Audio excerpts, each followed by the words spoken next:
I remember I met Sean. We was at the party. I want to make sure I get the right. So I remember, my brain, I remember everything. Right. So me and Sean, we first hanging out. Sean gets off the elevator. Niggas wearing white tee. Sean got blood all on his white tee. I'm like, yo, Sean, what happened? Sean and beat the security guard up. He beat Puff's security guard up. You remember? I never even heard the story. I don't know why he lied. He wasn't saying Big Gene. They need to say a nigga name. They don't say no name because they want y'all to think it's me because it's gonna bring y'all to the channel. It's gonna make it go viral. But I'm gonna tell you I'm gonna make go viral. I said, yo, Sean, what's good? They said, nah, man, this nigga was out of pocket, man. So we think everybody's coming downstairs. Oh yeah, everybody's coming downstairs to see who it was. Right. It was a security guard. Sean Combs stepped off an elevator with blood all over his white tee after beating up his own security guard. And the whole crew found out downstairs. John Deal has been telling stories for years, but the crew just exposed him as situational security carrying a probation officer's gun he legally couldn't fire freely. Mase warned Puff the night before Biggie died. Security was crying behind cars asking for blankets. And Biggie's last words to his driver were, "Get me there before I close the door." This is the most important episode of the season. Let's get into it. One of Bad Boy Security, but it wasn't Big Gene. You could say that. So now the Puff is really tight because Sean beat his security He was up. like 6'6". So, nigga like 6'6". Right. But they was in the elevator, so it's who get off first. So we come downstairs. These niggas do anything for this fucking internet and this podcast bullshit. And everybody lost respect for all Puff security. I don't know who the fuck that is, so I don't believe that shit. I don't know who they even talking about. Okay. You like, yo, you got all this beat. Well, we not respecting nothing no more. We on our own. Listen to me. I don't give a fuck if you a rapper, anything. I don't football, any of that shit. I don't give a fuck about none of that, bro. Okay. So that's why when he was saying he felt like the CEO. That's the backstory of him feeling like the CEO. You beat the security up, you got the girl. Hey, I mean, it's kind of what he said. Listen to me. I hit you so much back then. I would hit you so motherfucking hard to have you apologize. Listen to me, Mase. I'm going to put this shit out there that I know about you and your boy, your co-partner. And it's going to ruin some shit on y'all. Next time they don't say a name and they want to talk about security, it's going to ruin some real street shit on y'all. Let's just do it. Listen, let's do it. All that information would be on my show. All that information, I'm letting them know. I'm giving hints right now. All that shit out of Atlanta will be on my show. The next time y'all put speculation out there, I'm gonna put everything on the table. And it's gonna be the last supper.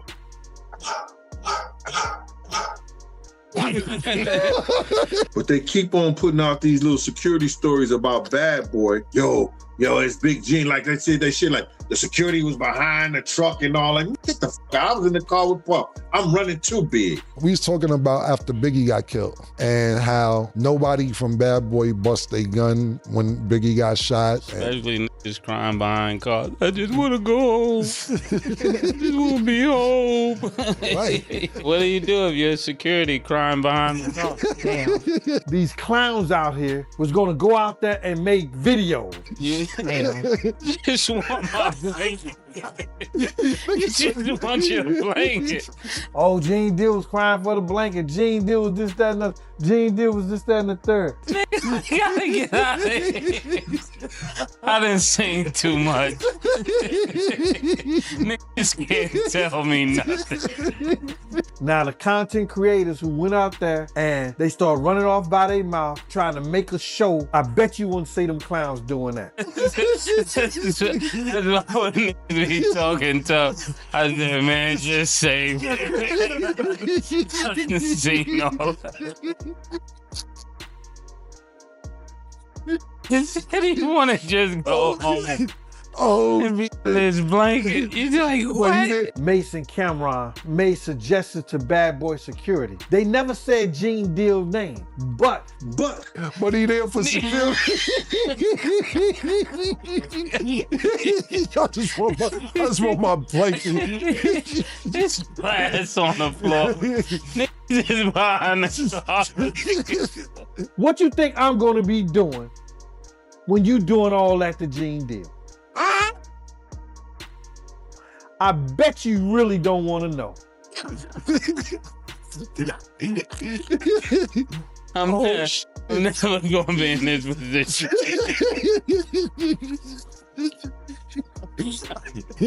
I just want to go home. I just want to go home and I just want to be under my blanket. Come on, Mase. Stop it, bro. We don't have to make it go out like this, Race. You got a platform. People gonna listen to what you say, but you a man first, Mase. And real men do real things. Right your wrong, bro. You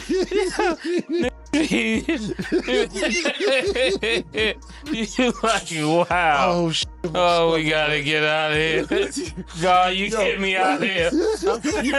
I'm never fooling with these niggas. They can play if they want to, but if they know what I know, they better find somebody else to play with.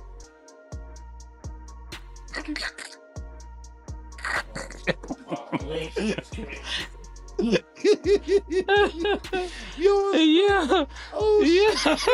I asked you a question.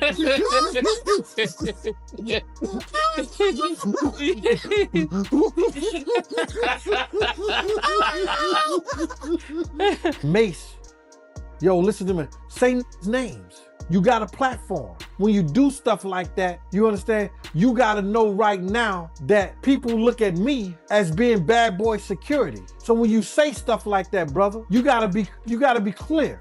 So listen, it wasn't me who these clowns was talking about. Somebody shot the biggest rapper in the world. Why y'all didn't shoot back? Y'all had guns? Mase, say names. They're not telling the truth. They're not naming names. Nobody from Bad Boy bust a gun when Biggie got shot. So you got Biggie passed away, security not busting their hammer, Puff get on a private jet, everybody going, and Mase figured his way to get out of here. So we was talking about, he said, Cam, that's why you just see me running around with nobody sometimes. Ain't nobody do shit. I'm better off by myself. It's funny, but not funny. Yeah, when they go, Yeah. you know, you by yourself. Everybody trying to make it home. Yeah. I never had to tell Big them. I told Big, if you go to this party tonight, one of y'all gonna die. Some people gonna die if you go to this party tonight. Mase, why you didn't go to the party? Mase, why you didn't go to the party? People gonna die if you go to this party tonight. Oh, man. Hey, yo. Yeah. What was your reaction? You know me. Yeah, I know. That's why I'm here. That's why I'm going nowhere with these niggas.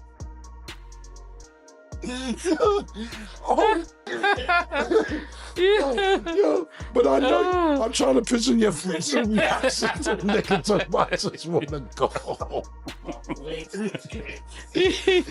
Oh, shit. Yeah. Oh, Yeah. man. Oh, shit. Oh, man. Excuse me. Oh, it's that. Sorry about that. That was great. That was great. Oh, shit. Yeah. I was getting close to $10,000 a month from Puff. doing security. If my security holding me down in Cali, it's somebody, the #1 rapper in the world get killed, somebody. Not to laugh at bigger at all, but telling you, I just want to go home. And the second top artist in the world, which is Mase, about to be #1. Said, that's what I'm saying. I wonder his face because I'm like, if y'all let me do that to Big, I don't stand a chance. Yo, if the biggest rapper got killed, you know what I'm saying?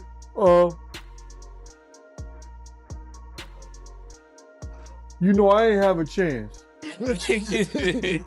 Oh man. Oh man. Vlad, who you interviewed that you thought was full of shit during the interview? I mean, when I interviewed Gene Deal, some of his answers didn't match up with some of the other. The day of the party, I've gotten phone calls. I got a phone call from Unique from Mecca Audio. And Unique from Mecca Audio say, yo, vest up. You know, those guys is coming to get y'all. It's gonna be some street shit, bruh. I'm letting you know that. Prior to the Peterson Museum, Mase and Stevie J went to a celebrity basketball game. They let the dudes, I don't know if it was the dudes from the Dog Pound, it was the dudes that was Crips. They let Stevie J and Mase know, we want Puff and we want Big. So I call him, I say, Puff, I got some intel, brother. You understand? I got some intel. The guys are coming to kill us tonight at the museum party. Mase came back from that game. He let me know and he let Puff know. Mase told Puff. Mase told him the day before Big got killed. So Mase didn't go to the party because he knew about the threat. He told me, he told Puff. He never mentioned a damn thing to Big. I don't know if he told Big. He told him about the game, the situation, and told Puff, right? Told us. Well, he told us. I don't think Mase told Big, but it was enough. I told Big, I told D-Rock. You know, like I remember, like, we interviewed Gene Deal, and he talked about like the timeline of Biggie and Tupac and so forth. And like he said how he got into an accident after Tupac died because he was so upset. And then when we interviewed Lil C's was like, no, that's not how it happened. I mean, I was there. I was in the car when it crashed. You know Gene Deal. Yeah. Gene said that accident was a result of Tupac's death because Big was so upset. He was so devastated that he got smoked out of his mind, gave Lil C's the keys, they got smoked out their mind, and they had an accident and Big went through the car window. Could have killed, he could have been dead then. He broke both of the fibular bones in his body. This just sound like the rotors was bad, like they had bad brakes on that joint.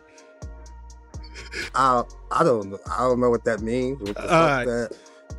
Nah, we got into a car accident. I'm telling you from my perspective how it happened. Brakes was up on that shit. I was driving it. I know for a fact. And it was a little raining out there too. And we wasn't going fast either. Like I said, we just paid the toll and we was going to where the north-south things separate. I was turning around the bend and that just started going crazy. And I wound up running into the rail. That was it. Biggie wasn't driving, so what would it do for him to be upset about Tupac? He wasn't driving. He wasn't in control of the car. I was driving. And that's just a result to what happened. You know what I'm saying? Like, you know. So you're saying that accident that happened between Big and Lil C's, the car accident, was almost like a side effect of Tupac dying? Yeah, that night. It was like when he heard the news, it was that night. Or you know what I'm saying? He gets smokes out of his mind because, the kid was hurt. You know what I mean? If you want to think about it in that mysterious world way, like of just something coming back to you type of thing, I don't get that. You know what I'm saying? Like, you know what I mean? Like I was actually there. And, so some of the things don't really match up in some of the kind of conspiracy theories that he has. But the reason why I interviewed him was because he was there when Big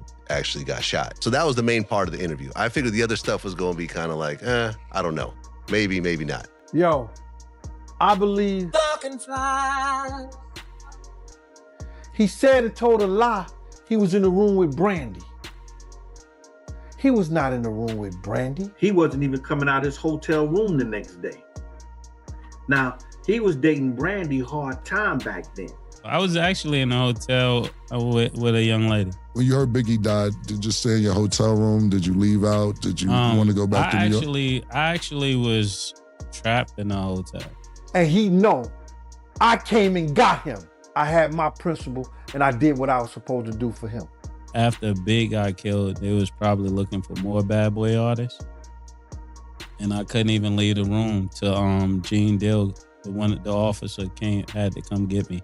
I did an interview on Camron's podcast, and they asked, if I interviewed any people where I knew they weren't really telling the truth. And I said, well, Gene Deal, we did an interview. I did it because he was in the car in front of Biggie when Biggie got killed, and he helped get him to the hospital and so forth. Who told you that? He said it. Puff said, can you know what hospital is? He said, yeah, I know where the hospital is. And Big said, he said, yo, Big, I'm gonna get you to the hospital. Big, I'm gonna get you to the hospital. And Big said, just do it before I close the door. That's cap. Gene was back there with Puff. Because remember, originally Puffy came to the party with Biggie.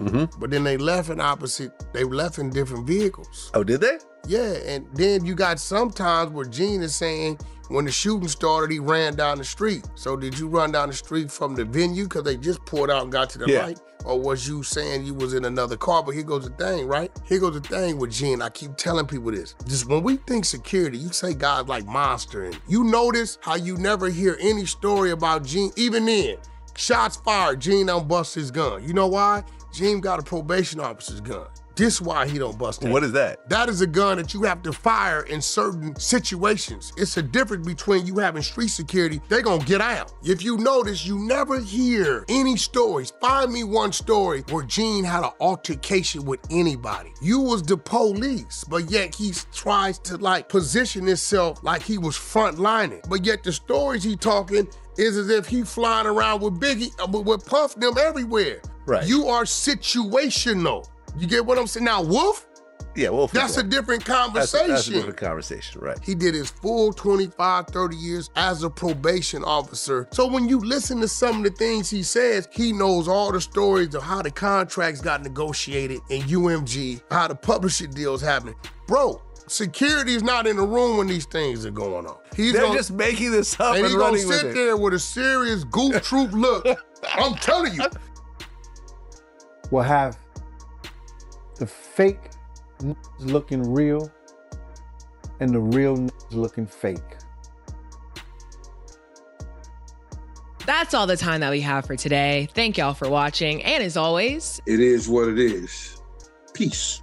Sean had blood on his shirt. Gene Deal had a probation officer's gun. Mase gave the warning. Security wanted blankets. Puff got on a private jet. And Biggie's last words cut through everything. The fake-looking real and the real-looking fake. That line summarizes 20 years of bad boy mythology perfectly. This episode covers history that needs to be heard and discussed. If this hit different for you, drop your thoughts in the comments. Don't forget to like, subscribe, and hit the bell so you never miss an episode this significant.